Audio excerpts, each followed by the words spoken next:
Hey, and welcome to the Weed Out, where we weed out the bullshit and talk about the nonsense happening in our backyard. I'm Spencer Fox Peterson with a new co host, friend of the show, Akil Vicks.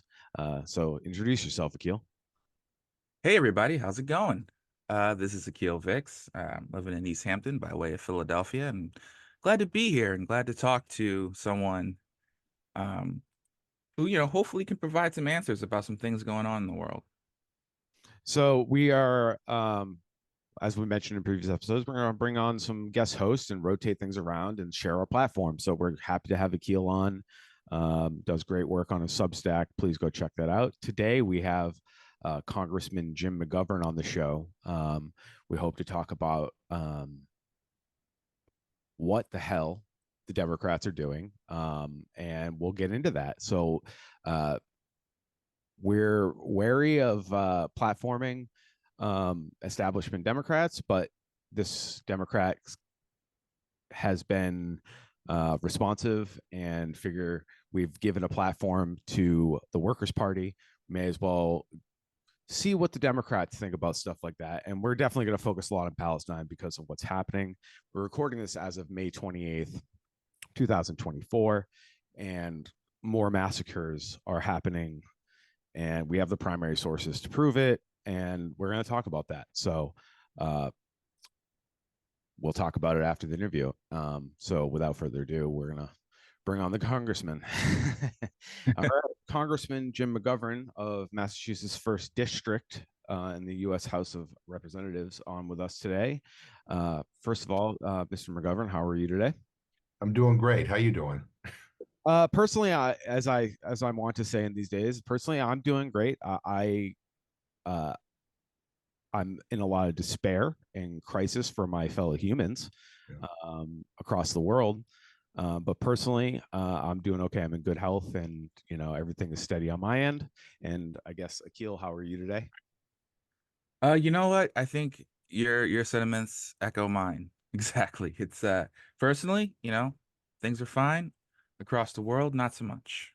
Well, let me associate myself with both of your remarks because while I'm personally fine, I do worry about what's happening in our country and around the world, and we need to figure out ways to make the world a better place. So, but in any event, happy to be with both of you.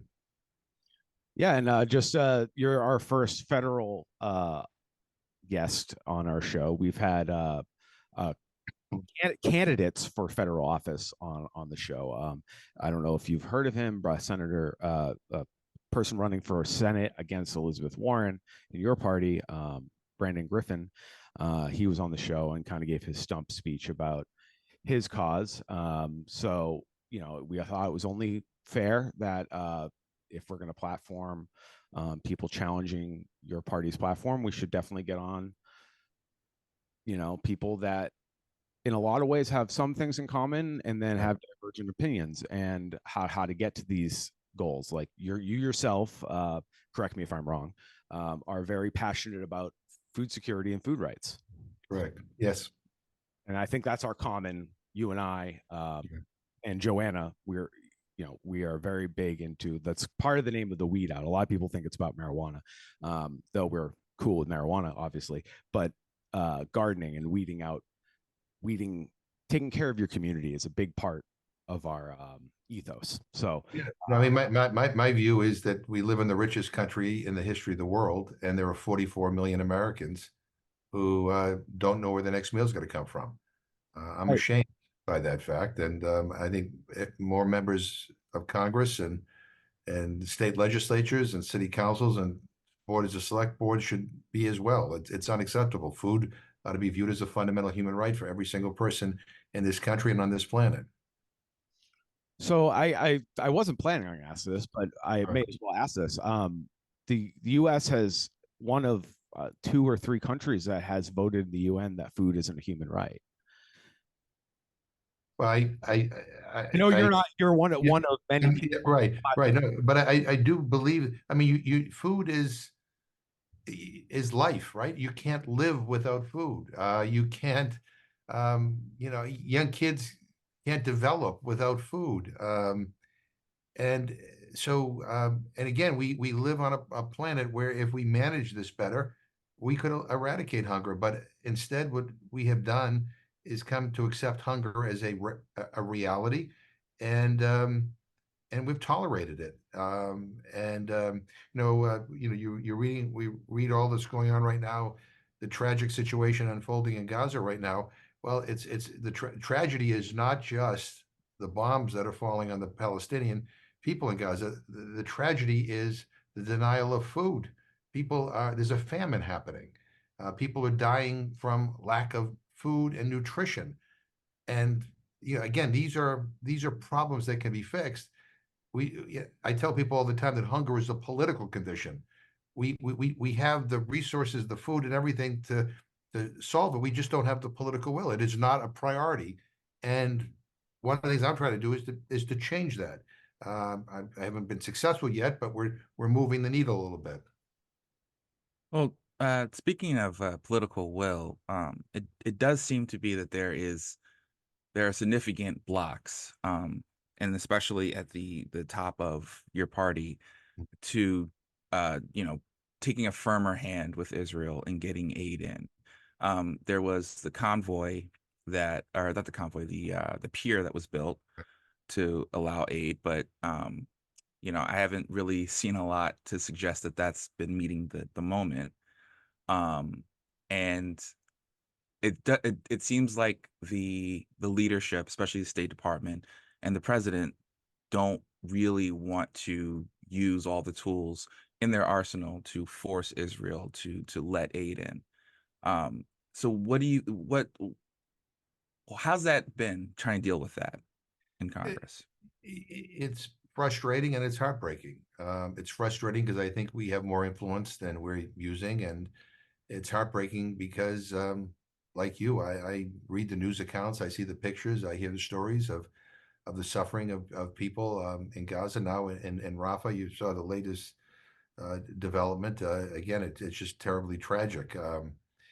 Look, I'm somebody who believes that you can be pro-Israel and pro-Palestine. I'm somebody who believes that the people of the Israeli people deserve to live a life with a sense of security and to be able to be who they are. And I believe the same thing for the Palestinians. And for too long, we have kind of ignored the situation or turned a blind eye to what was happening. And now we are where we are. And the question is, can we take this horrific moment and actually move us in a better direction, where the Israeli people have their security and the Palestinian people have their dignity and a future and control over their lives, or do we not? And I'm hoping that we take this moment, not just to bemoan this terrible tragedy, but to see this is an opportunity maybe for us to do better, the world community to do better. And but we can't. And I certainly, I mean, I did not vote for the Israeli military aid package a few weeks ago because I can't deal with the reality that U.S. tax dollars are funding weapons that are being used to kill people in what I believe is an indiscriminate way.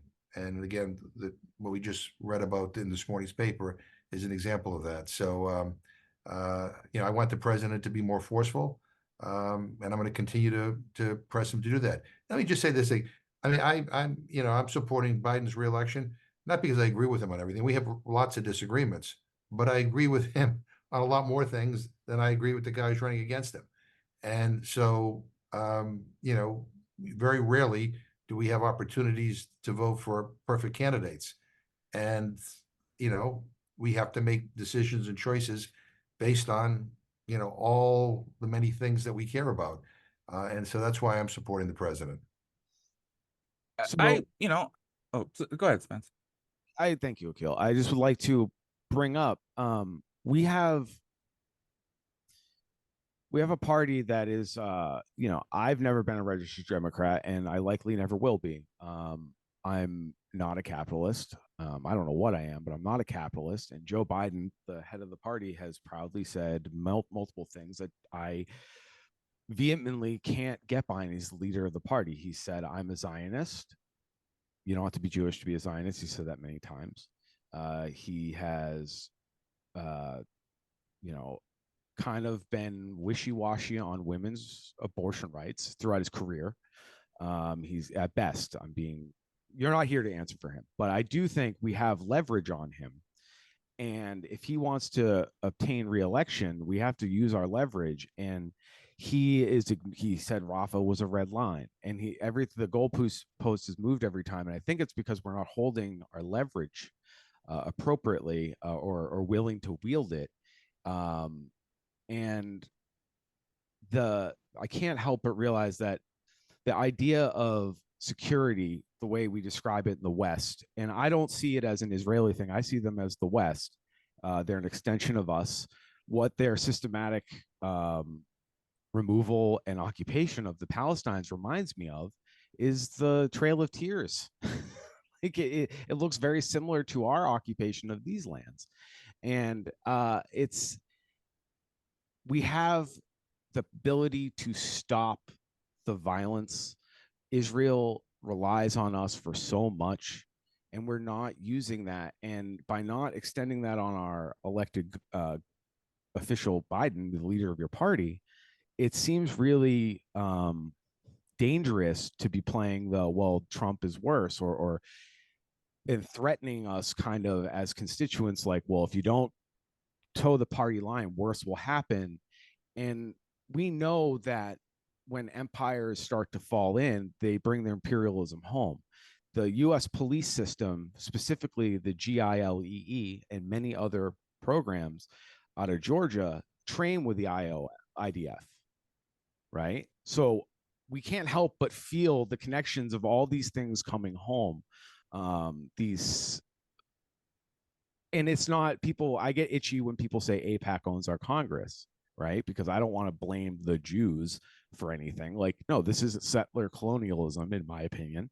And it's very similar to what we did in the US the last 400 years. But we have a rare opportunity with an outright fascist, Donald Trump. Like, I don't think there's much hiding that anymore. I mean, he's putting Third Reich, Fourth Reich shit in his campaign material. We have an opportunity to leverage a centrist Democrat, Joe Biden, to the left a little bit. And we're not doing that. And I just wonder why not. This seems like, at least in your district, there's a lot of voices like us where you're relatively safe. I know no politician is ever safe, but like, why can't we leverage Joe Biden more instead of saying I'm more scared of Trump, when Joe Biden has been a big part for 50 years of this relationship with the Zionist colonial state, I wonder why we can't use our leverage a little more aggressively. And maybe we have an opportunity like in 68, where LBJ, said, that we need a new voice, right? And somebody correct me if I'm wrong on the date on that, but do you see that as a possibility? Maybe a new candidate that has a better chance? Well, I think that for this upcoming election, it's clear that Donald Trump will be the Republican candidate and Joe Biden is going to be the Democratic nominee. I mean, I don't see that changing. But look, you raise a bunch of very interesting points, and some of the challenges that candidates have as they approach the election. But I mean, as I said before, I don't agree with Joe Biden on everything, and he and I have some differences of opinion on what's happening in Israel and how we should deal with Israel. And Biden has moved a little bit. I mean, he has talked about freezing some of the aid, and I think that's a good thing. I mean, it shows that he's moving in the right direction. Do I wish he would be more aggressive? I do. But here's the deal. What I'm worried about is if Donald Trump wins the next election, that may be the last presidential election that we have in this country. I worry about the fact that he doesn't believe in democracy. He doesn't believe in different points of view, and I worry about the people that he will appoint, and I worry about the future not only of this country but of the world, if he were to become president. So, uh, you know, again, I don't agree with Biden on everything, but I do think that I can work more with him, and I can move him in more in the direction that I want him to move in. Um, and that's kind of my goal. I mean, none of this is easy, and again, it's hard to build the case that we need a very, very different policy toward Israel, but I think that that's beginning to happen. And I'm finding that a lot of people who have been longtime supporters of Israel believe that the behavior of Mr. Netanyahu is unacceptable. It is undercutting Israel's security in the long term, and it goes against their values. So, I think we have to look at this for what it is, but it's important for people to be engaged, and it's important for people to vote. I mean, I really worry that if Trump becomes president, that all the things that I care about, and things that I think are essential for the future of this country, they're gone. So, that's what has me very concerned. If that's the Well, if that's the concern, right? And I'm concerned with that too. Like, I don't speak to half my family because they're in the Trump cult. Like, that's not a secret around here. I'm very concerned. So my question is, and this is what's been burning me: why, since the first day of the union, Trump, Biden said, "Fund the police, fund the police." Why would you be building up all the tools for, these cop cities popping up for urban warfare to use on your own people? Why would we be building the infrastructure for a madman like Trump to take over? Like, I hear your point, but the actions and the policies aren't consistent. I'd be setting in safeguards for Project 2025 now. I would not be funding fascist police. Like, they're known to be pro-Trump. The number of ex-cops and current cops that were in the January 6th riot alone, like, I don't understand. The actions and the policies don't match up. And if Trump is such a threat, and I believe he is, why not use this as a chance? If this is going to be our last election, like, let's get some really populist ideas going, and stop. It's not just Bibi didn't act alone. Bibi's not acting alone. There's a whole system and apparatus that are full-throated down with it. And even his left-wing opposition, I don't know, I've looked into him a little bit, and he's doesn't seem much better. He seems like he doesn't want the PR crisis that they're experiencing. I can admit that, but I'm just curious why we can't be more. If this is, all these things are true, why are some of the policies that have been passed and been funded? And then also, why aren't there policies or executive orders or anything addressing these possible gutting of these federal institutions with something like Project 2025? Well, I mean, some of this stuff is within the control of the Biden administration. Some of it requires congressional approval. We can't pass gun control legislation not because the president doesn't want it, but because we have a Congress that won't vote for it. And in the case of Israel, I mean, I was in Israel, the February before the attack, and ironically, the places that were attacked in Israel are places that were on the border, where the people wanted there to be a two-state solution, where they were leaders in the peace movement, and that was the area that was targeted. And unfortunately, many of those people still are talking about, a way forward in which there was a two-state solution.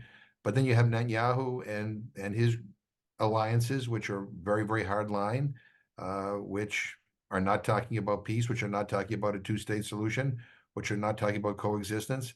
And they're the ones who are, misusing U.S. aid in my opinion, in a way that is indiscriminate, where a lot of civilians are being killed. And that's wrong. I think in the long term that undercuts Israel's security. And we need to be more engaged. And again, President Biden, to his credit, has talked about, freezing these 2-ton bombs that the U.S. was providing to Israel. I think that's a good thing to do, but we need to do more than that. And again, we need to get back down to the reality that the future, where people can live in peace and where people can live in security, is that we have to make sure that both the Israelis and the Palestinians have an opportunity to be who they are. And that's where we need to be. And unfortunately, that's not where we are right now. I wish the administration were stronger in terms of limiting U.S. military assistance to the Netanyahu government than they are. They're beginning to talk about limiting the aid, but it's been slow. And meanwhile, the death toll continues to rise, and the future seems to be even more uncertain. So I just want to there's a lot of esoteric and philosophical things that we could talk about, and I wish we had 5 hours to dig into everything. But just on a realpolitik, Right. Brass tacks level, we talked about Trump, talking about the specter of fascism rising in America, and I agree, it's important to defeat Trump, defeat Project 2025, and honestly, there's a whole bunch of other little movements within the large tent of conservatism that I think we should also be equally worried about, that have tangential connection to Trump. But in terms of just defeating Trump, I understand the idea that Biden isn't perfect, but as of now, he's the option that's on the ballot. But when you look at poll numbers for Americans in a ceasefire, and I'm looking at Data for Progress has been doing polling on this since November. And in their recent poll, they've found, in general, 2/3, 67% of voters, majorities of Democrats, independents, and Republicans, want the U.S. to call for a permanent ceasefire and de-escalation of violence. And that actually doesn't go down even if you include, also calling for release of the hostages. So it's a clear majority of U.S. Americans and presumably voters who want this ceasefire to happen. The messaging from Biden and the top of the party has seemed to be, we have information that you don't, so please stop bothering us about that. And given the potential threat of a second Trump term, I'm of the belief that I kind of feel like politicians should be trying to earn votes instead of, expect votes on the basis of something worse coming around the corner. I don't know if you saw the Hillary Clinton interview on MSNBC with Joe Scarborough, where they talked about, campus protests. Right. And, there's a lot of hay being made that Hillary Clinton said that, she's talked to young people, quote unquote, young people, and that they're ignorant of the history. They didn't actually address any substantive point that people have raised about Israel-Palestine, about the potentiality for genocide to be, a reasonable accusation, about, the history of the region that people cite, Netanyahu arming, or not arming, but funding Hamas as a way to split the Palestinian liberation. So, there's all these substantive issues that voters have with that, with the way that Biden and his, spokespeople, and Matt Miller, I believe, in the State Department, has been on a lot of headlines for the way he's talked to reporters. And, the general sense that I think most people, especially in my voting cohort, but definitely with younger, Zoomers and the like, is that the Democratic Party just isn't really interested in winning their votes. They're expecting their votes in return for protection from this threat of Trump. I personally don't think that's a great winning message. I think that's more likely to create non-voters than it is to energize people to get to the party and stop Trump. Do you see any potentiality for that messaging to shift for this party to speak to voters on a more I don't want to say respectful, but at least addressing the specific substantive concerns people have about how this is going? Yeah, well, first of all, if the Democratic Party were in any other country, would probably be about 20 different parties, right? I mean, and not everybody who's a Democrat thinks the same way or has the same views on everything. And that's the case with regard to what's happening in the Middle East right now. I mean, some of us believe that, we ought to be pushing for negotiations. We ought to make sure that not only Israel's security is achieved, but that the Palestinians have an opportunity at their own country and they have a future and that they are independent to be who they are. So, I mean, there's lots of different views within the Democratic Party. So we all don't fit into one nice, neat little category. Having said that, I mean, I think that, and I understand your point, I think we need to have more thoughtful discussion on how we get to an end game here where that can be the reality. And that is why I think we should not be endlessly funding the Netanyahu government and giving them whatever they want, because they're not interested in a two-state solution. They're not interested in what happens to the future of people in Gaza. I mean, they're just interested in prolonging this, I think, so that Netanyahu can stay in power. So we need to have that discussion about what the future is like and put pressure on the powers that be to move in a very, very different direction. And that means, I think, that Netanyahu has to go. I also believe that Hamas is an awful force in all of this. Again, the ironic thing is that Netanyahu, working with Qatar and other countries, has given the green light for them to fund Hamas, because he knows that they have a horrific human rights record and that nobody would expect him to negotiate a peace deal with them. And so, that has gone on for quite some time. But we need to find ways to empower Palestinians who want a better future for the Palestinian people, who respect the rights of women, who respect the rights of the LGBTQ plus community, who actually want peace, who want to move forward, who want independence. And we could talk about this. It's easier said than done, but we need to create a situation where the pressure is on all sides to move in that direction.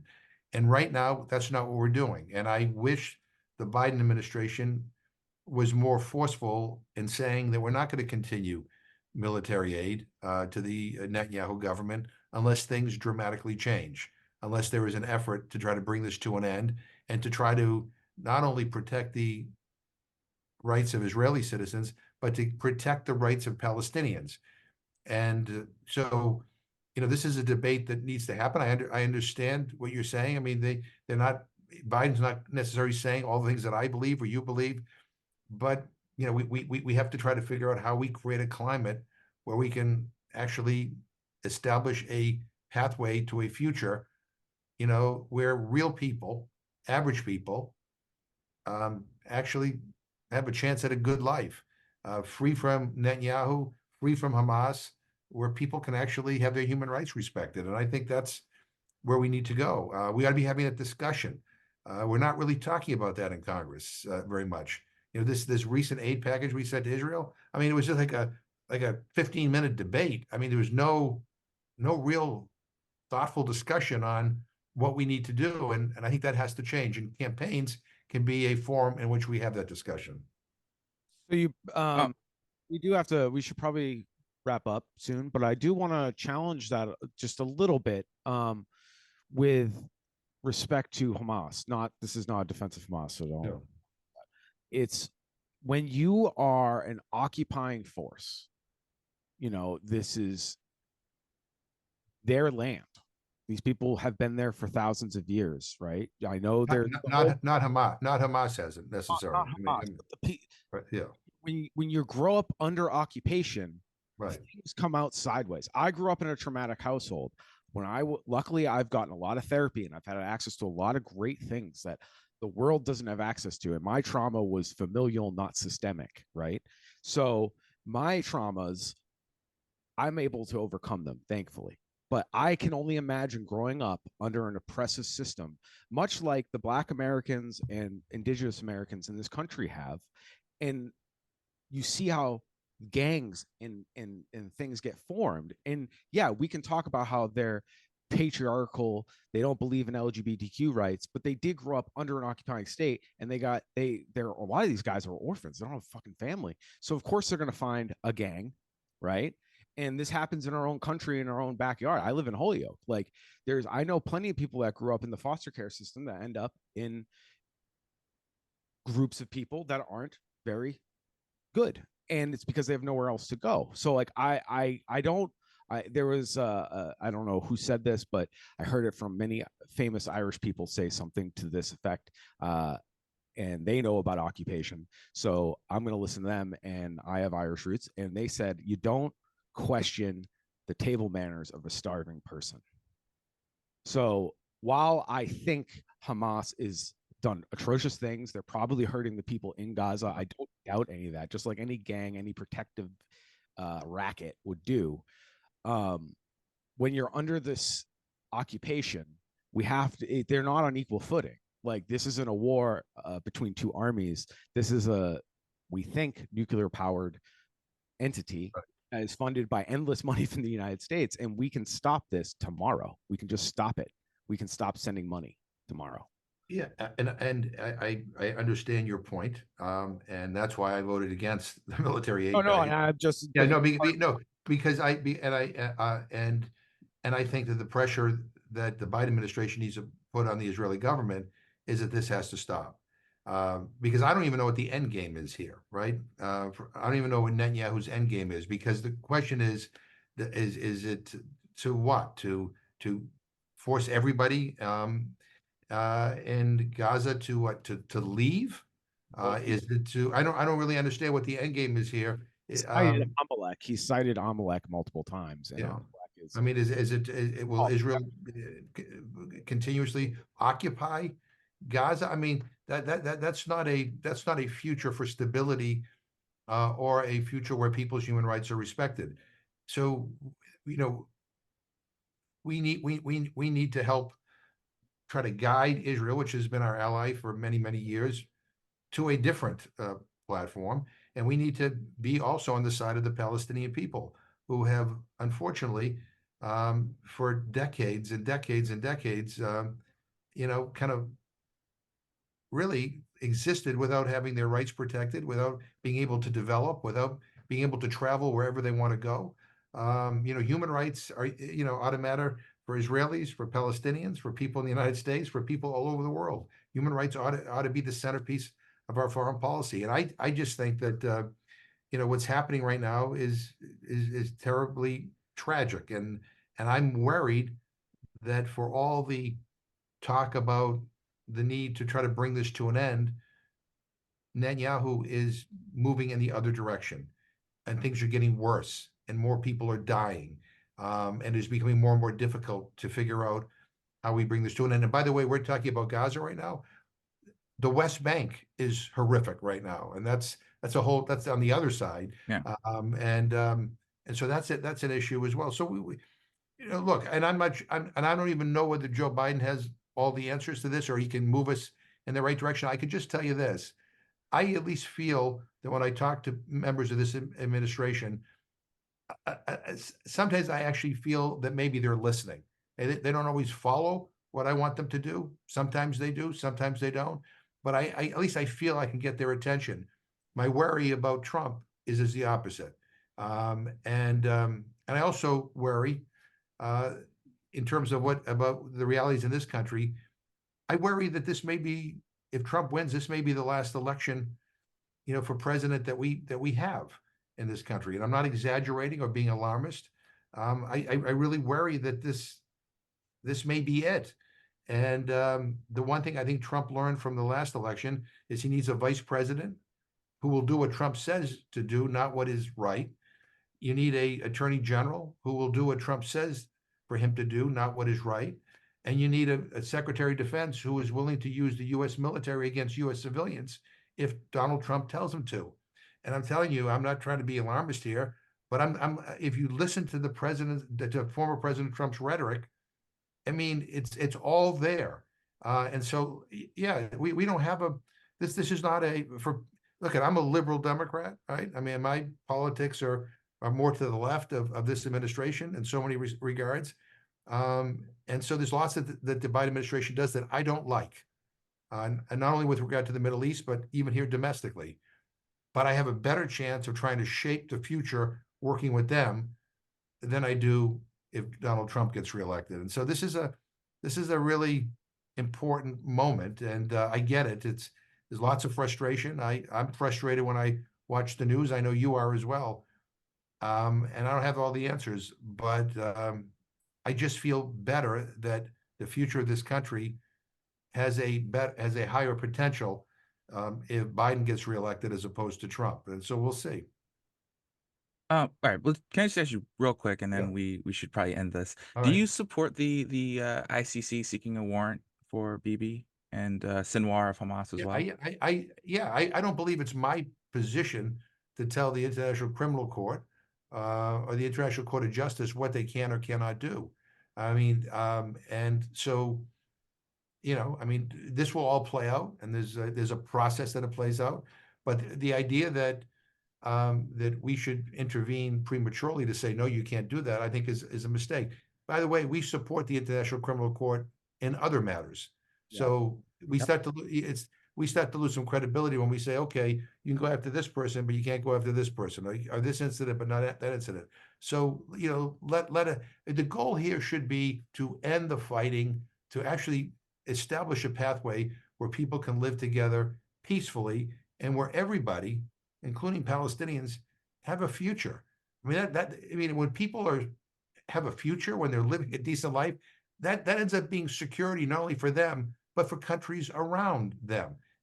To the extent that the Palestinians can have more security, that's more security for the Israelis. So this idea that they're mutually exclusive is wrong, right?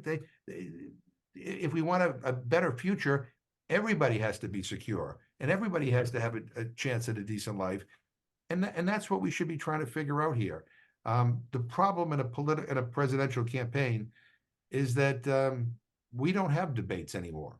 I mean, we just don't. Even when you have a presidential debate, they're not real debates. They're sound bites.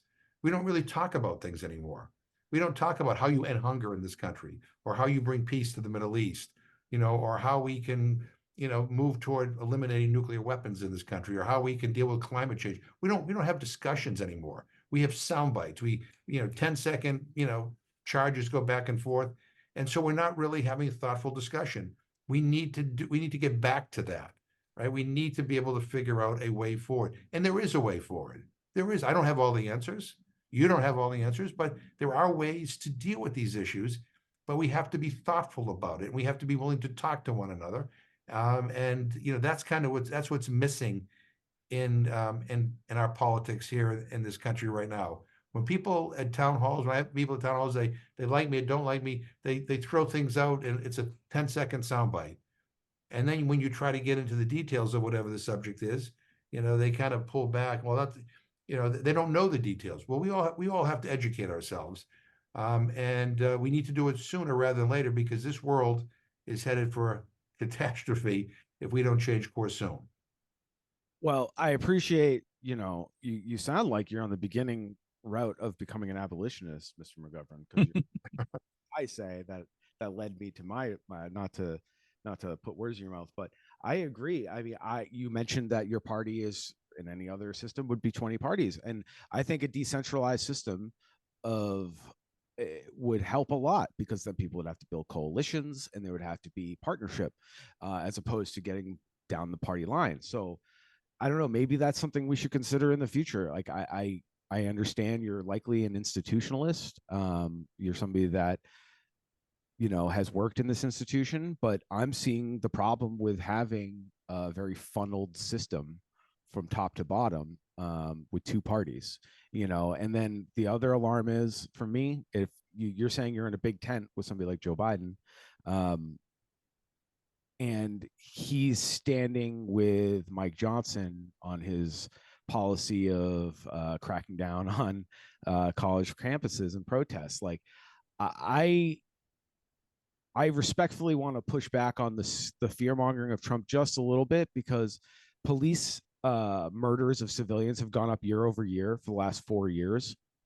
And I am worried what Trump will, if you put Trump in charge of this law enforcement system that we have, which is a decentralized system, in my opinion, which is why so much malfeasance happens. So, and I don't necessarily want a top to bottom law enforcement system either. But they're like, they operate like these gangs, and I'm concerned, yeah, with Trump at the top, and these guys tend to align with those policies and those kind of politicians. Yeah, he is ultimately a lot more scarier, but funding these people, training them to do more of this harm to our, now they're, they harmed these kids in school. Like, this is crazy. Right, but let's be honest. The majority of funding that goes to our police come from the state and from local governments, right? With some That's federal. the tone. He sets the Right. tone. Is my point. Right. But I'm just pointing that out. The other thing is, look, I'm a Democrat. But that doesn't mean I can't be critical of the president, who's a Democrat, or members of the Massachusetts delegation who are Democrats. When I agree with them, I will agree with them. When I disagree with them, I will disagree with them. I mean, on the issue of funding of Israel, I think there are two of us in the Massachusetts delegation, myself and Ayanna Pressley, who have voted against additional military assistance to the Netanyahu government. Everybody else has. We have differences of opinions, but that doesn't mean we don't get along. We can't work together on other things. Right. So I think that I get it. That there are differences of opinion within the Democratic Party, but I think all of us ought to just say what we believe. And if it comes to the point where most of what I believe doesn't align with the Democratic Party, well, then I'll join something else. But the bottom line is, I mean, I think we have to get back to having people say what they believe, right? I mean, and that doesn't mean you have to agree with somebody 100% of the time. I've been critical of this administration over their policy on Cuba. It is the same policy, that Donald Trump had. It's the same policy that Ronald Reagan had. Isolating this, the island of Cuba, to me, is a throwback to the Cold War, and it hurts the Cuban people, and it makes no sense to me at all. So I've been critical of them on that. Us too. Yeah, I mean, we ought to have normal relations with Cuba. We deal with China, we deal with Russia, but we can't deal with Cuba. I mean, it doesn't make any sense to me. But anyway, that doesn't mean I can't stand with Biden on other things. But I think it's important for us to call them as we see them, and whether it's something domestic or international or whatever, and people ought to just say what they believe. And again, I always find it difficult, I'm sure you do too, to find somebody who's running for office who agrees with you or me on everything.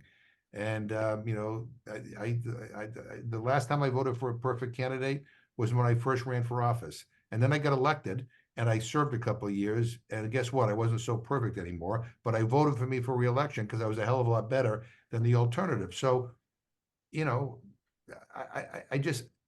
have to understand that reality as we move forward. But look, I mean, the issues that you're talking about here today are all real issues, and we ought to be having these discussions at greater length in Congress than we are right now. I mean, I really, the one thing that really bothers me is that a lot of these issues, again, some of the funding issues, are happening without any debate. And I find that really unnerving. I think people need to talk about this stuff, and people need to know what's at stake and what they're voting for and what it means. And in the case of what's happening in the Middle East right now, what we ought to be talking about is, how do we stop the killing? How do we stop the violence? And then how do we find a path forward where people can coexist in peace and have a good life? I mean, that should be the goal, right? And that's what we should be talking about right now. And I really worry that we're not. I agree with a lot of what you're saying here, just in general, like the concept of I think on the left we like to term it solidarity, right? Like, we're not all going to align perfectly on every single issue. No one's going to be perfect. There's going to be disagreements, but the general idea is that we should all respect each other and identify our common interests and work towards those.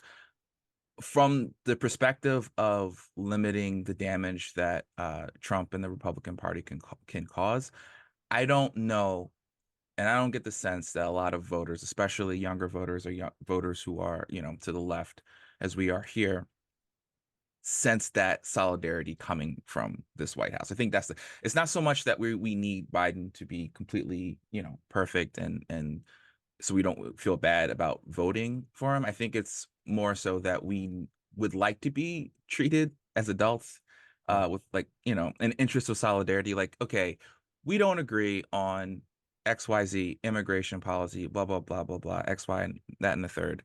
But at least communicate to people that you hear these substantive critiques of what's going on and have a conversation, address that, if that's possible.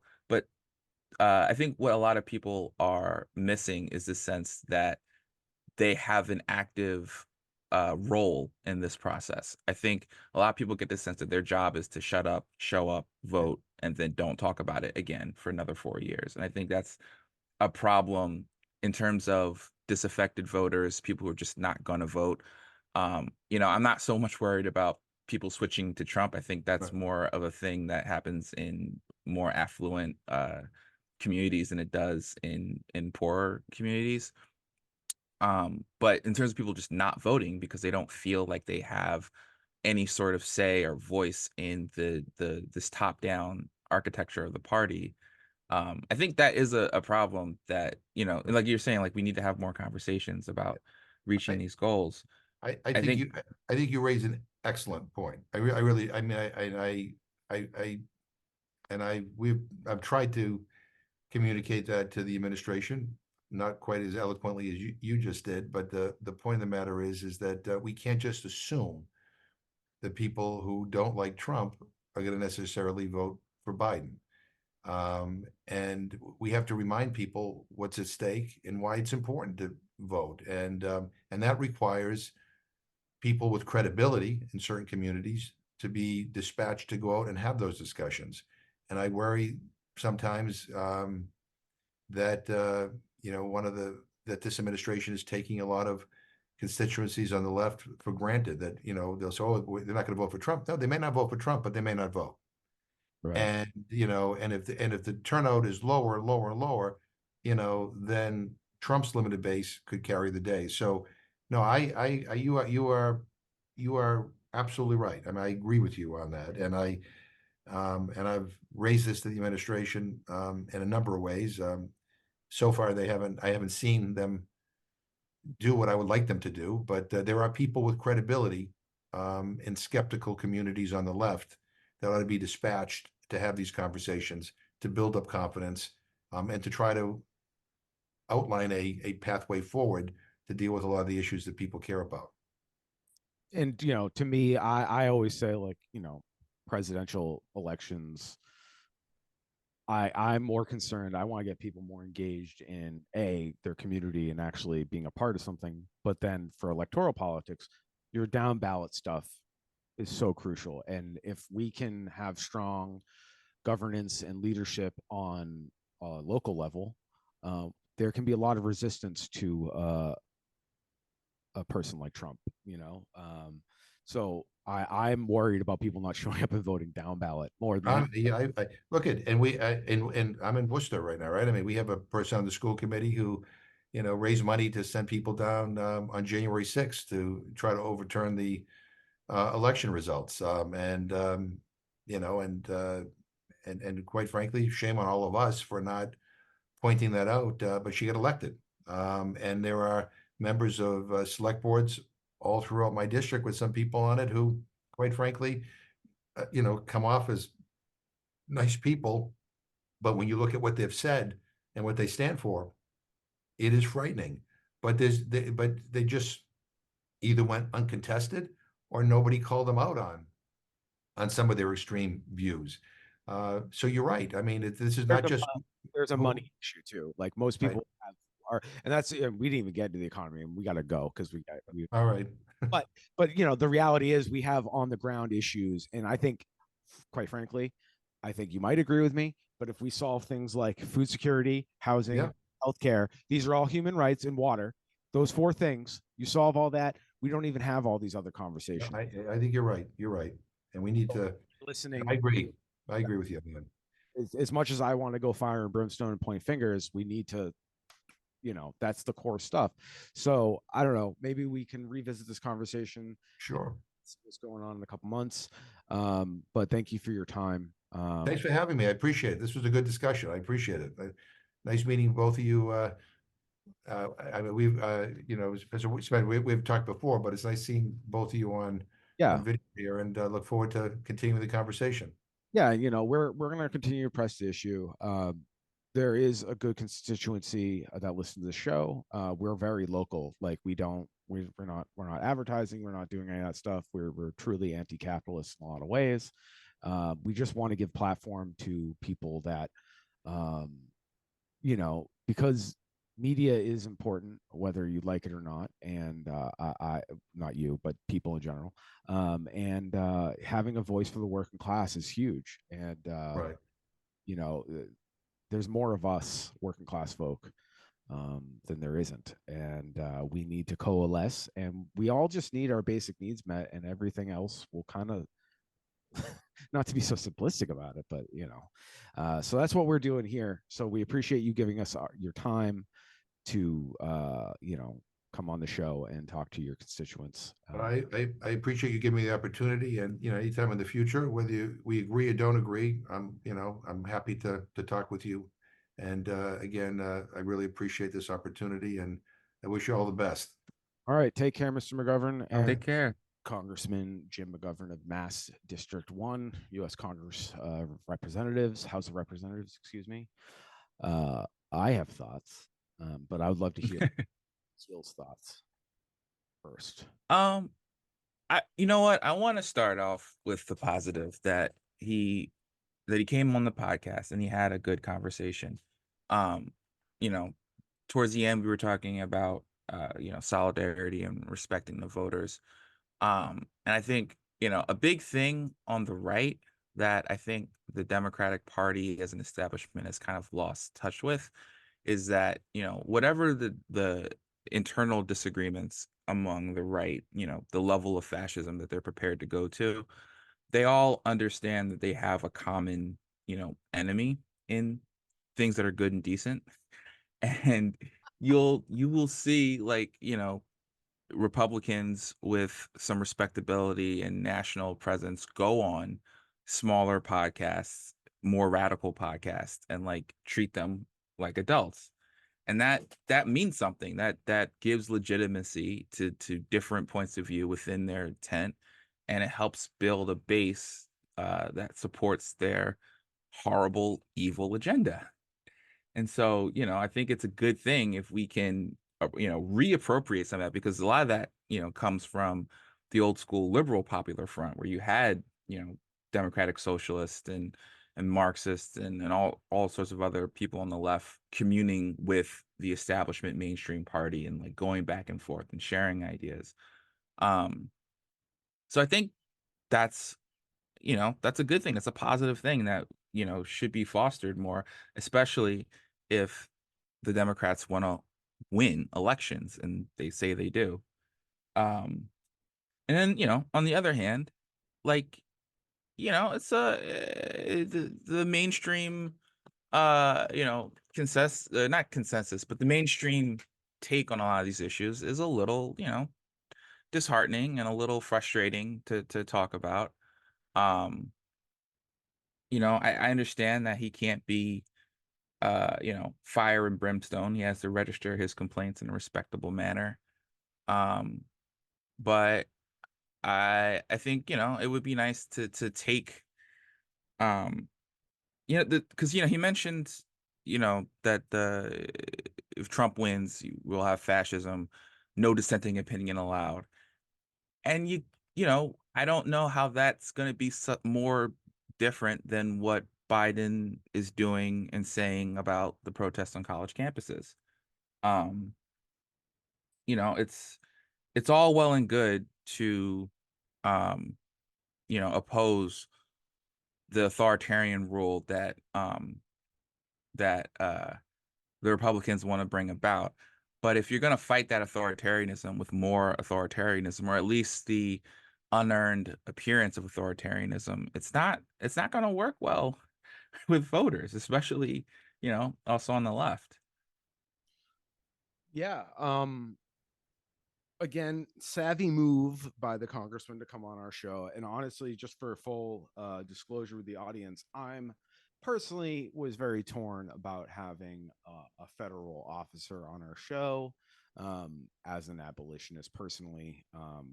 But Joanne and I spoke about this and we kind of hemmed and hawed, but we were like, listen, there's people that aren't us, that don't have our extreme, quote unquote, extreme views of the system, that should hear from them. If we're going to platform their opponents, maybe we should hear, since they do, quote unquote, claim to care about the same things, the Workers' Party and the Democrat Party. And the reason the Workers' Party and things like the Workers' Party even pop up is because they feel disillusioned.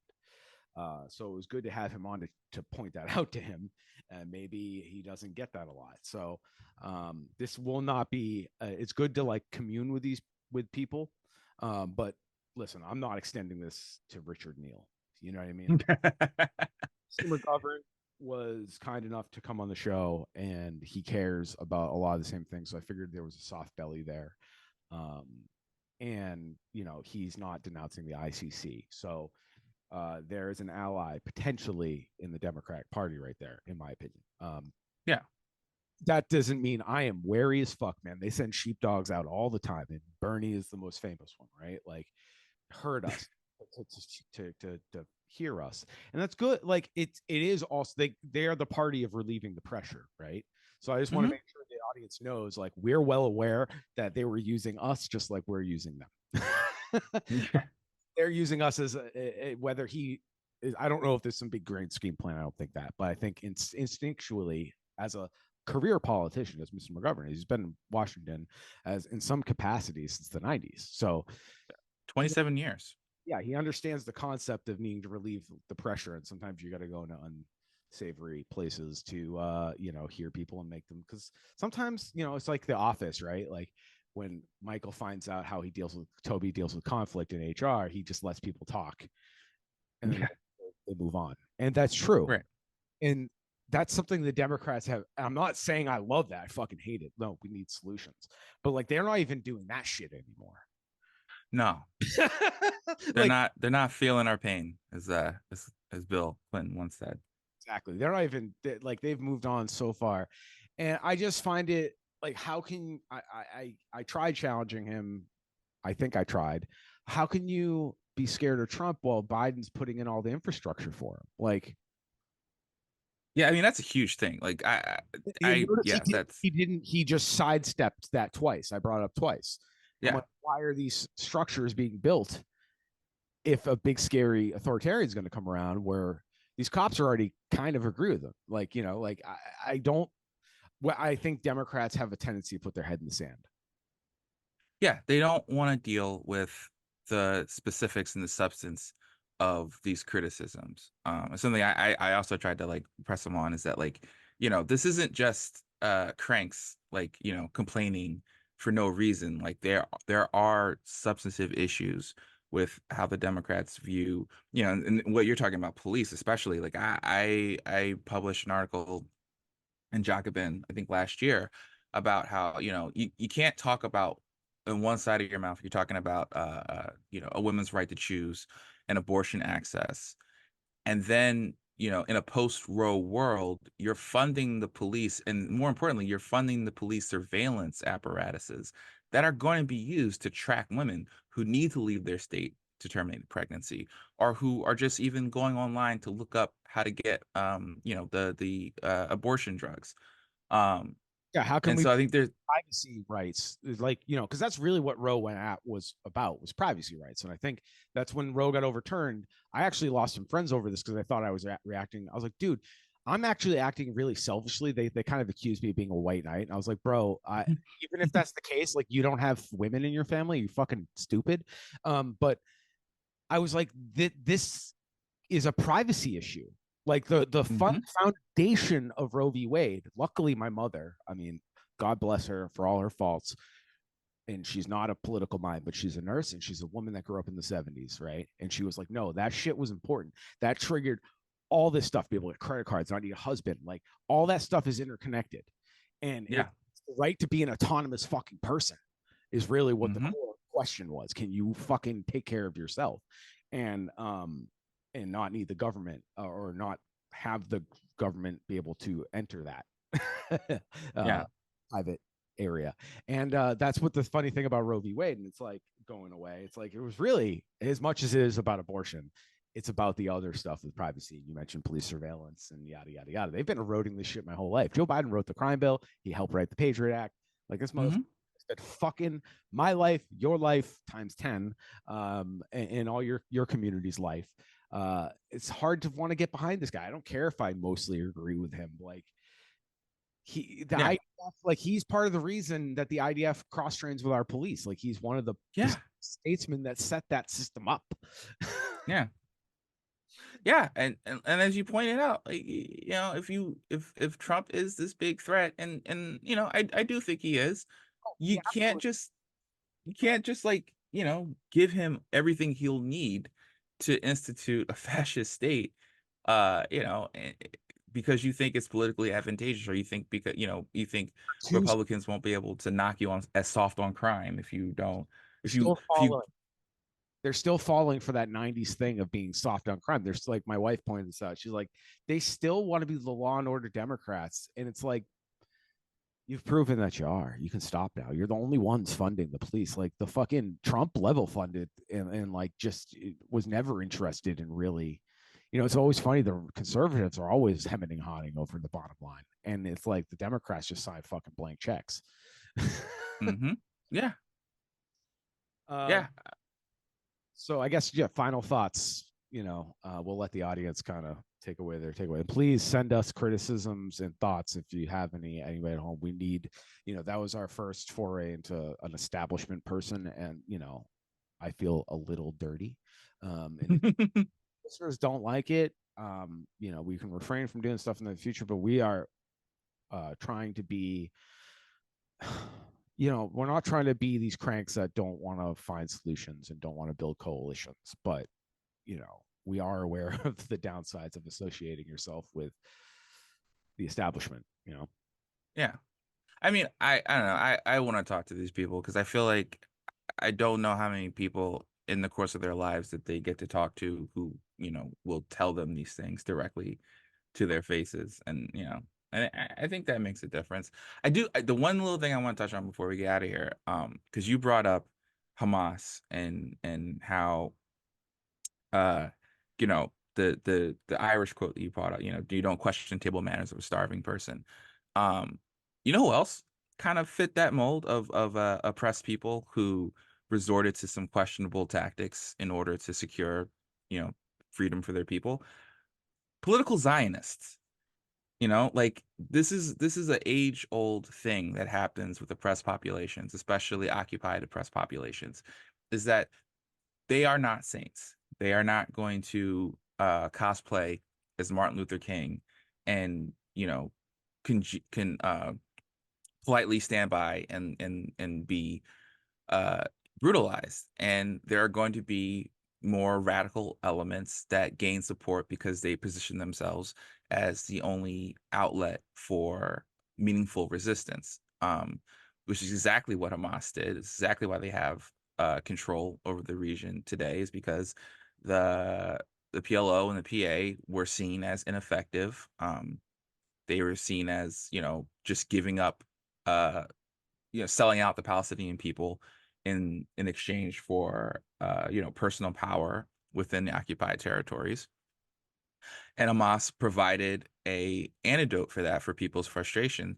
And you could say the same thing about political Zionism, up to, during, and after World War II. There was this, you see with a lot of revolutionary movements, especially for people who've been oppressed, is that you start seeing people imitate the oppressors, right?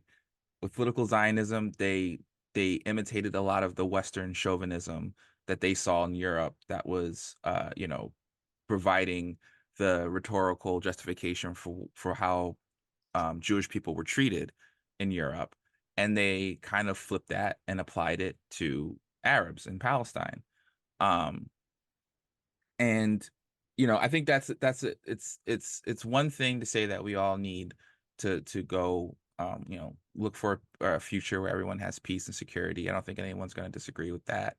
But you have to be realistic about power differential and about political formation. Why do people do the things they do? Why do people believe the things they believe? No one is out here saying I am the big bad villain of the story. No one's out here saying I am Snidely Whiplash, I'm Doctor Doom, I'm Thanos, and I'm going to, rule the world for evil. Everyone has their own justification. Everyone has their own narrative in which they are the hero of the story. Um, and I think that's a reality that, especially politicians, because they're communicating in sound bites, they're communicating in campaign slogans and messaging and whatever, what have you. It's hard for them to get into it, but they have to. If you want to be serious about ending the conflict, if you want to be serious about both tackling anti-Semitism, real anti-Semitism around the world, and you also want to deal with the brutality and the horrors in Gaza right now, you have to be realistic about the entities that are in this conflict and why they're in this conflict and why they do the things that they do. Um, and I think Representative McGovern, I do think he is coming from a place of an old school idea of how to make these positive changes. He's coming from a place where you have a party machine, and you do your job, you deliver for your constituents, and you put pressure on the leadership to slowly move in the direction that you want. Um, you know, I don't I don't think that's entirely realistic these days in the world that we live in, but I understand it. And so, you know, I think it's good that we have these conversations, and we can like have this clash of ideologies in a way that can hopefully be constructive one day. Yeah, and when he brought up his frustration, that's why I made that joke. Like, you sound like you're on the road to becoming an abolitionist. And Yeah. of abolitionists I'm just talking about abolition of oppressive systems. And I think specifically in this context, we're talking about the federal government. This system was set up this way and is operating as intended. It is not like his frustrations. No, that's not a bug, man. That's a feature. Like, Mm-hmm. that's how it works, my guy. And I know you wish cast, and maybe you believe it. I hope you don't. I would rather them be cynical about it, because then that's actually rational. I mean, you might as well tell me you believe in fucking fairy tales. Like it's bananas, but it's just like, and that's, you brought up the whole like how these oppressed people, sometimes it comes out sideways, through trauma, right? And their groups come out abusive and narcissistic, as cultish gangs. I see the police, like, I see the same thing in Hamas that I see in the police. Like, sure, of course, they fucked up. They're running around with guns telling people what to do. There's no such thing as a good guy with a gun. Sorry. Yeah. If I have a gun in my hand, I'm potentially a fucking bad hombre. I'm a bad guy. Like, I could kill somebody. So even if I don't intend to. But it's just like, it's a miracle that in the United States, just as like sidebar, if we're going to talk about how these oppressions line up, how the native people to Turtle Island and black people have not asked for fucking retribution. They've just asked for freedom. That's it. Like, we should consider, I've heard that saying, I'm sure you've heard it, like, you should be lucky all we're asking for is liberation. Like, you consider yourself lucky that we're not asking for retribution. And it's like, it's totally warranted. So like, I can understand Jewish people who were traumatized by the Holocaust, what it did to their families. Mm-hmm.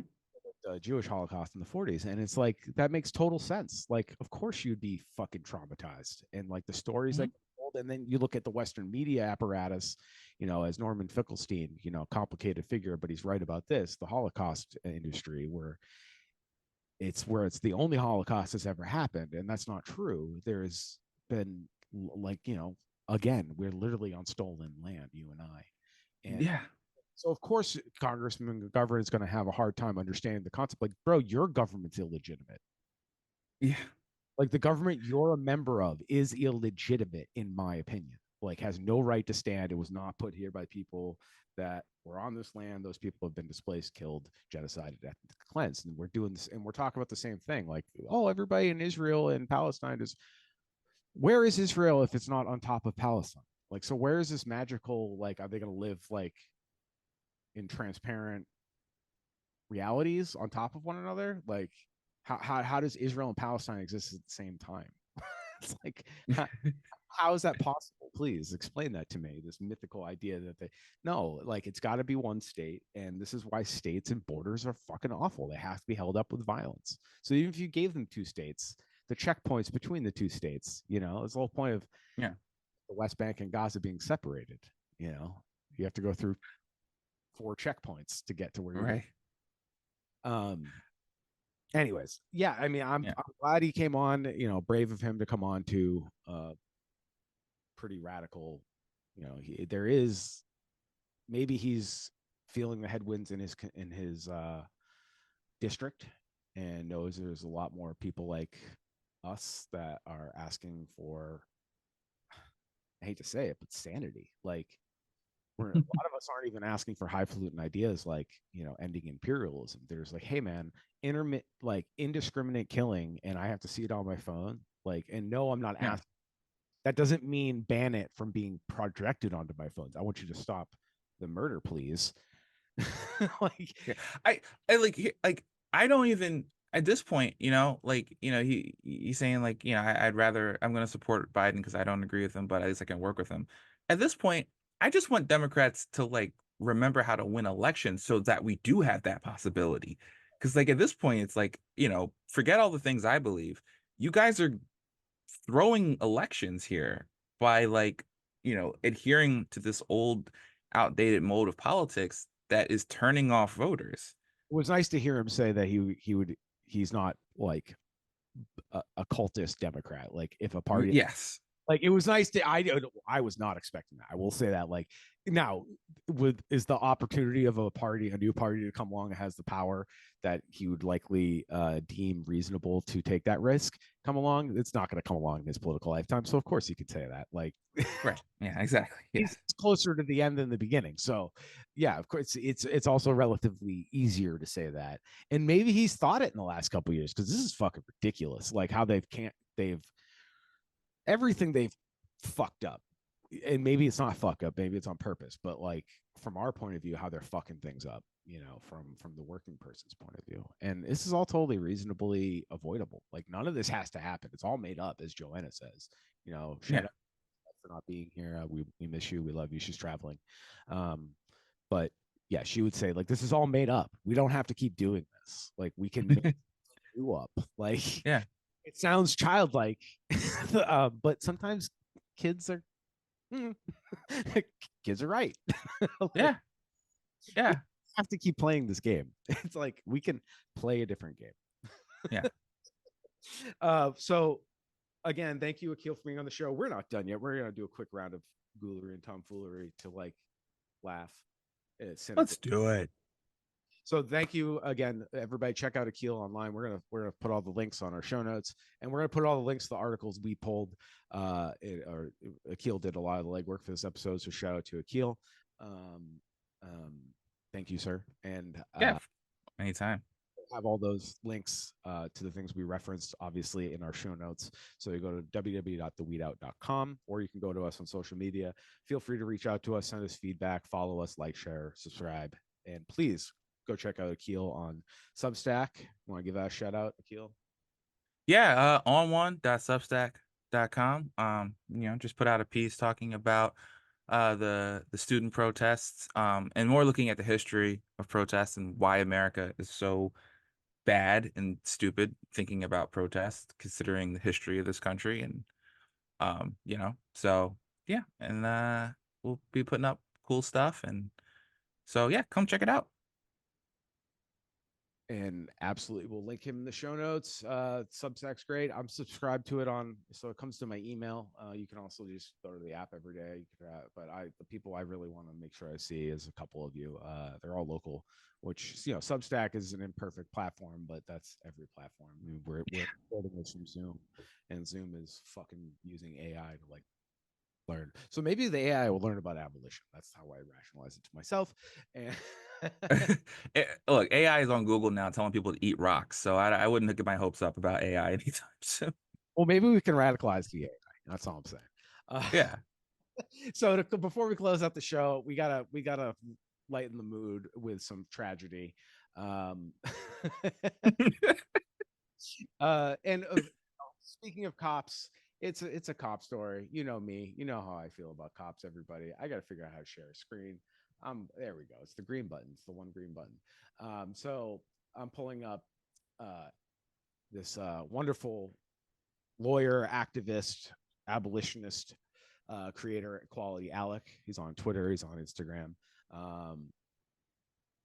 He did a thread on George Floyd's anniversary of his murder at the hands of policing. I'm not even going to name the person who did it. We all know who he is, but it's policing at whole. It's not one cop. So he was murdered by the police, by the state, extrajudicially. And Joe Biden put out a tweet saying George Floyd should be alive. He deserves so much more. Today I joined who loved him and all those who touched by civil rights movement he helped inspire and remember the tragedy of injustice of his death, yada yada yada, with a meme with not a very flattering photo of Mr. Floyd. So that's what they love to do. It's never a picture of him with his kids or smiling, or it's just almost carceral looking selfie on a flip phone. Yeah. Classic messaging. Gotta love the Democrats with their fucking dog whistles. They're a little more sophisticated with their dog whistles than the Republicans. The Republicans just use bullhorns now. So that's the difference between those two parties. So Alec likes to contextualize things. So the thread starts. This is one of the most depraved propaganda campaigns in modern history. Biden's behavior here is shameful, and many Democrats who know better are going along hoping people will actually read about what is being proposed. So this is basically going to be him breaking down the crime bill 2.0, Joe Biden's second crime bill in his life. That's going to probably fuck over another generation. The new law pushed by Biden in George Floyd's name on the anniversary of George Floyd's death will do nothing to make police less violent. It is cynical propaganda. Since George Floyd's death, cops have killed more people year over year. What is he doing instead? He's spending billions on 100,000 more cops and fund the greatest expansion of police surveillance and militarized policing in modern world history at a time when an authoritarian threat is greater than ever. So tied into the conversation we were having with Congressman McGovern, how he's building the tools for this scary fascist takeover. It goes on and on. I will share this thread online as well on the show notes. So please go read this. He basically sums up with saying there's no political class will among ruling class elites to either address root causes of interpersonal harm, inequality, housing, healthcare, education through new investments, or systemic problems with unaccountable police bureaucracy. So the strategy is to boost repression to manage social media or social unrest over the inequality and injustice that the elites will not eradicate.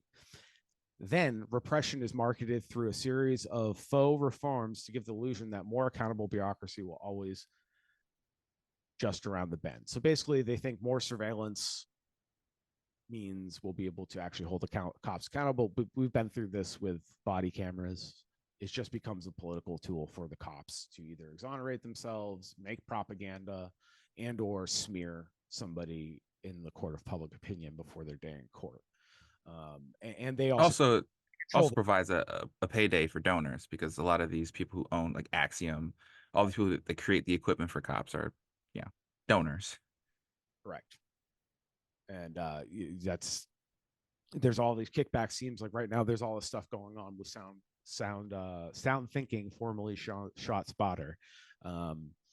and Michelle Wu, that contract is up. I think she backed it against all good sense. Like the technology has been proven to be bunk and actually create more harm because it sends cops out ready to fight in a war. And I see people get wrapped up in many ways, from just being hassled to being scared to being murdered. So it doesn't actually get medical care faster to gunshot victims. It's like none of it's true. And like the company's rebranding itself, they know they're done.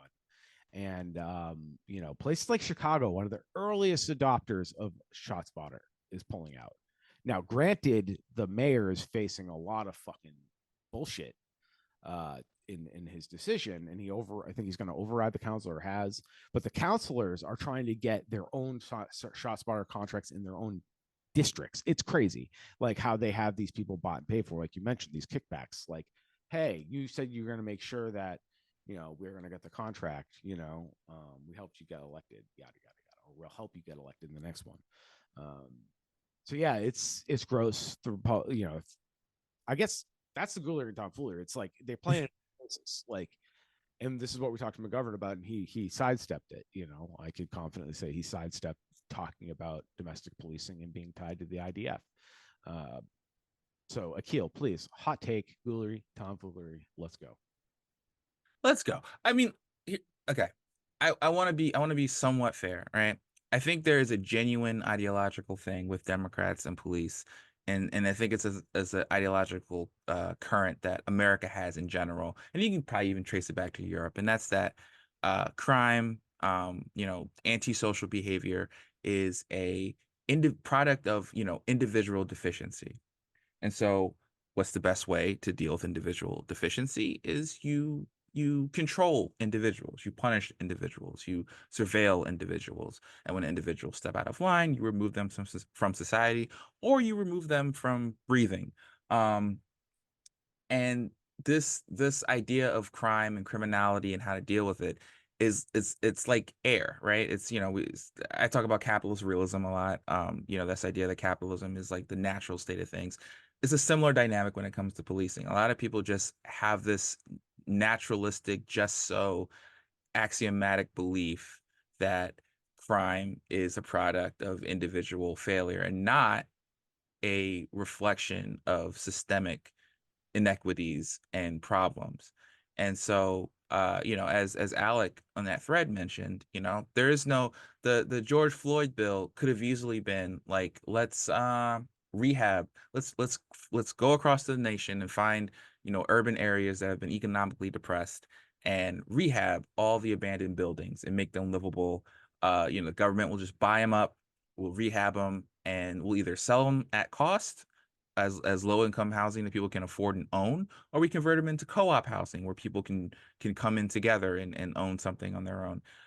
We could talk about ending school hunger. It's something that my wife has reported a lot about. And this is a huge problem with kids' development, is that they go hungry, especially in school. You could talk about healthcare, especially mental health care. Any number of systemic things where people do not have access to the fundamental material necessities to live life in a modern age, and address those, and you would see crime go down, and you would see the necessity for, not even necessity for police, but the excuse for policing to go down. But they're not going to do that because that would cut into profits. And so the only solution is policing. And you can wrap it up in a liberal bow and say that it's going to be accountable policing. The police are going to be accountable, and they're going to go to training, and they're going to wear their body cameras, and they're going to we're not going to let them do the chokehold anymore. The chokehold was already banned when that particular cop used it, but we're not going to talk about that. And so this is there in a world where you are limited by a very dogmatic, axiomatic, just so version of the way the world works. You're not going to be able to envision anything other than what you've already been doing. A lot of people, especially so when Biden was running, I would would, talk about the crime bill, 94 crime bill. And a lot of people, especially older Black people that I know, would always come back to me with like, well, the Black community supported that bill back in the day. And like, yeah, this was, you can call it racist now, but back in the day, this is what we needed for our communities. And, and it's like, yeah, because you weren't provided any other alternative.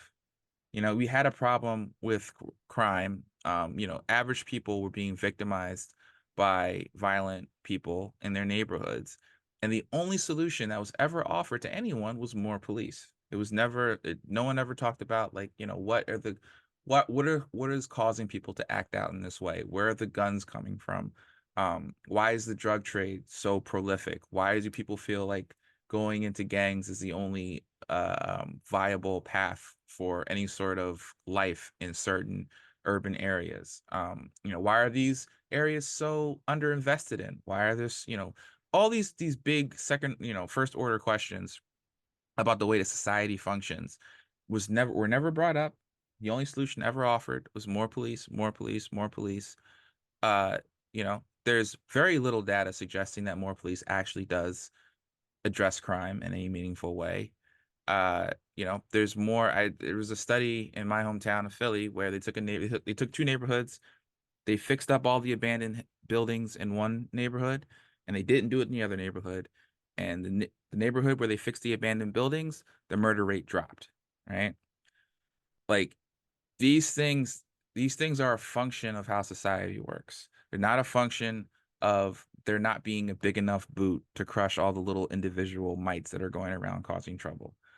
And I know I didn't really tell any jokes in that rant, but it's, Goolery. It could just be goolery, and it just be goolery. Yeah.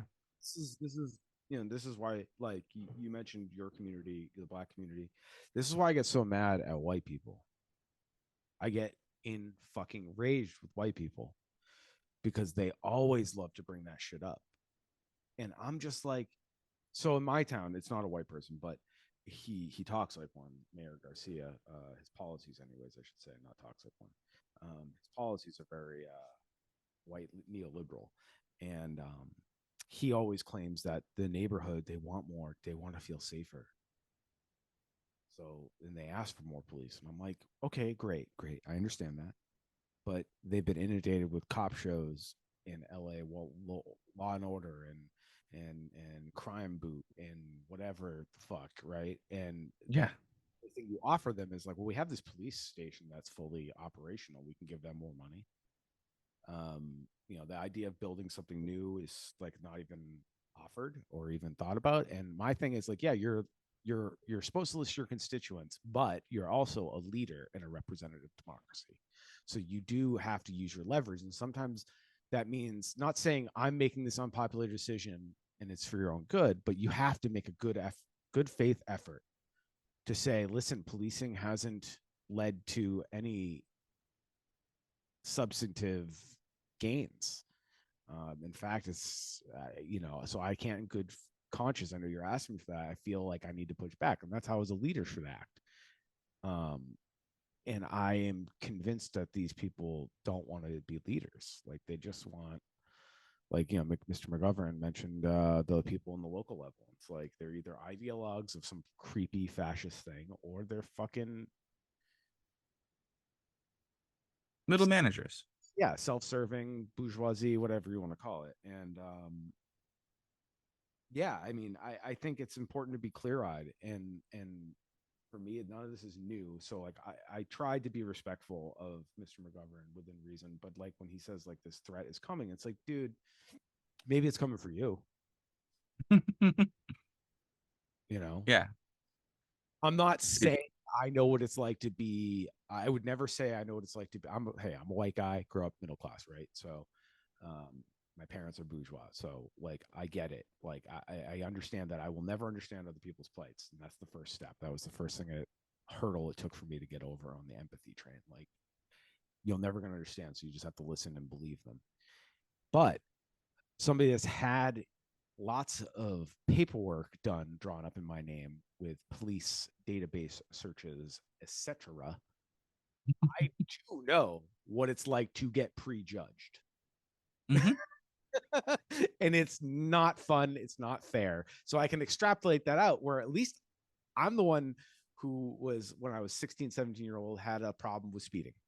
So, I'm the one who made those decisions. That's my fault, really. But it shouldn't be the case. Like, you shouldn't be worried when a guy with a gun comes up to your door. Mine is self-created in a way, but Mhm. then because I was like, oh, well, yeah, I self-created, but these folks, their ancestors were brought here, kidnapped, enslaved, and then have gone through different versions of that oppression, from Jim Crow to what we see now, what they call it now. It's just like, how do you guys not see this? To the other white people, I'm like, how do you not see that? You keep saying fascism's coming. It's like, motherfucker, look Yeah, look I around.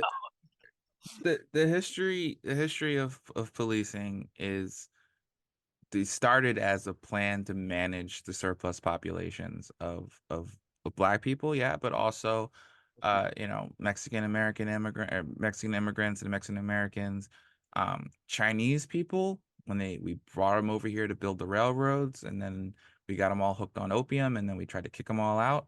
But throughout the history of policing, its main function has been to manage these surplus labor populations. Um, and whatever the excuse is, that's what they're there to do. They're not there to hold people accountable for wage theft, right? Like, they're not there to protect homeless people from being abused, Cops um cops aren't workers. Cops are class traders. And sorry if you're just hearing this, and this includes correctional officers and anybody tied up in the system. Unfortunately, whether you do it or not, you are coerced to being not a good person. So I will yeah, admit, a lot of these people are coerced and lied to and then brainwashed. I will admit that. Like, not all these people are bad at their core. Like, I don't think the majority of people are bad. Like, I do yeah, think you're responsible for your awful decisions. yeah. The late great Michael Brooks had this phrase, and I always try to hold to it, is, I want to attack systems and not people, right? It's the system that demands that people work for it and demands that people be crushed by it. And it's funny too. People talk about, like, we got to add more cops, and then blah blah blah. The number of police has been decreasing since the 90s, right? Crime has also been decreasing along that time, up until the COVID uptick.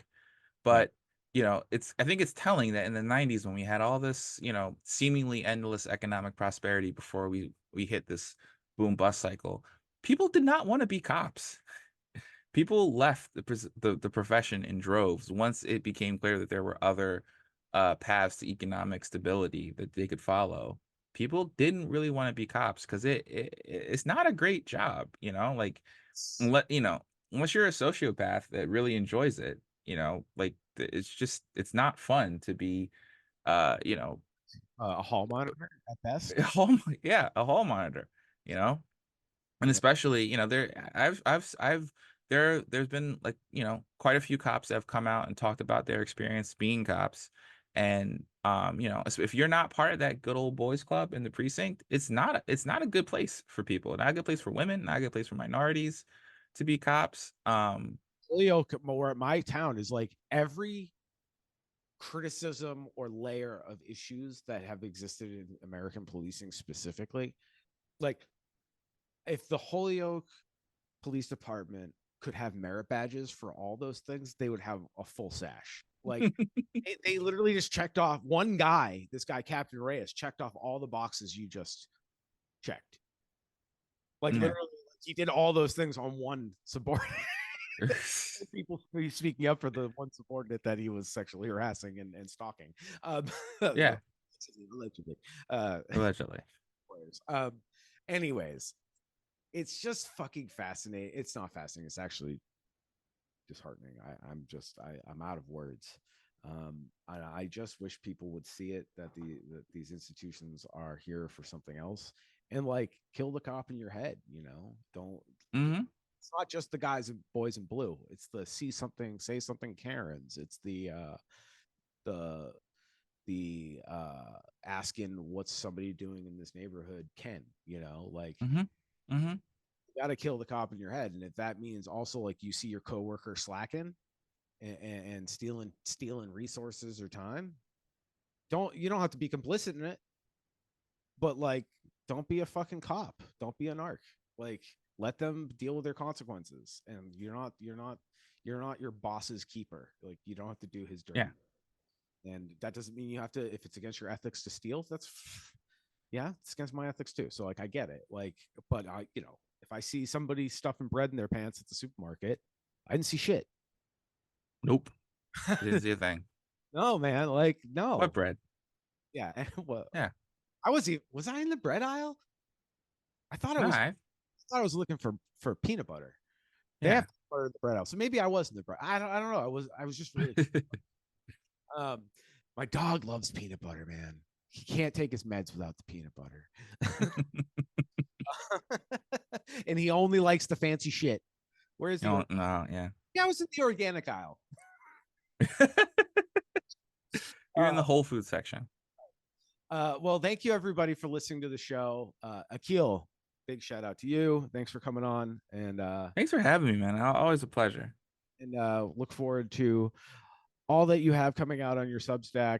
Check them out on one.substack, and we'll link all that in the show notes at www.theweedout.com. Follow us on social media, follow us, share, subscribe, all the good things. And please give us feedback about our conversation with Federal Representative McGovern.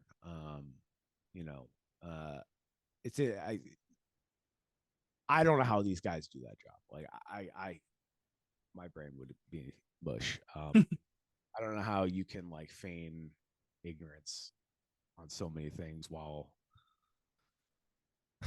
trying to remain genuine. And I think he was genuine for the most part. But I think he's trying to survive politically. Yeah, no, he's got a job, and I appreciate that. And he seems like an old school meat and potatoes politician, old school progressive politician, for better or for worse. He's predictable. Yeah. My thing is, the AOCs, the squads of the world, I don't ever expect them to be the ones to lead the revolution. It'd be really nice if they just hold the door open for us on the way in. Once you get eaten by that establishment, that silo that you described during our interview, it's like, I don't know, man, that thing's a machine. Yeah, no, well, it's on us to get this thing moving fast enough before they get completely subsumed. Yeah, it's true. Well, again, Akil, look forward to hearing from you in the future. We'll definitely have you back on. And again, thank you so much for taking on some additional duties this week. You killed it, and look forward to hearing from you. Same to you, buddy.